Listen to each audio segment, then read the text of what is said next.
పవన్ కళ్యాణ్ పిఠాపురాన్ని బాగా డెవలప్ చేస్తున్నాడు. ఆయన అనుకున్న మాట, ఇచ్చిన మాట నిలబెట్టుకుంటున్నాడు. మాకిళ్ళు కూడా రోడ్లు, డ్రైనేజీలు ఏమి లేవు. ఆ ప్రభుత్వాన్ని అడిగి అలసిపోయాం. ఈ ప్రభుత్వం అన్నా చేస్తుందని కోరుకుంటున్నాం. మా రోడ్లు, డ్రైనేజీలు డెవలప్ చేస్తారని కోరుకుంటూ, మన దేశం కోసం నిద్రాహారాలు మానుకుని రాత్రింబవళ్ళు పని చేయాల్సిన పని ఆయనకి ఏంటి? అసలు ఏ సంబంధం లేకపోయినా దేశం కోసం ఇతర దేశాలు కూడా వెళ్ళి మన దేశానికి అన్నీ సమకూరుస్తున్నారు.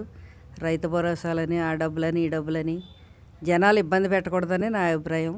ఈ ప్రభుత్వం వచ్చి 8 నెలలు కూడా అవ్వలేదు, ఒక్కొక్కటి ఇస్తూనే ఉన్నారు. అన్నీ ఒకేసారి అవ్వవు కనుక వాళ్ళకి కూడా కొంచెం టైం ఇవ్వాలని నా అభిప్రాయం. వాళ్ళు మన సొమ్ము తినే నాయకులు కాదు, మన దేశాన్ని బాగు చేయడానికి వచ్చిన నాయకులని వేచి చూస్తున్నాం. చంద్రబాబు గారి పరిపాలన బాగుందండి.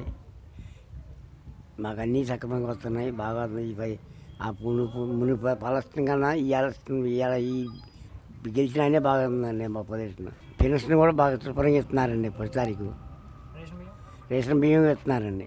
రోడ్లే లేవండి, రోడ్లు పోయలేదండి. మరి దీని గురించి మీరు పట్టించుకోవాలండి. కాలనీ రోడ్లో పోసారు, మా రోడ్డు పోయలేదండి.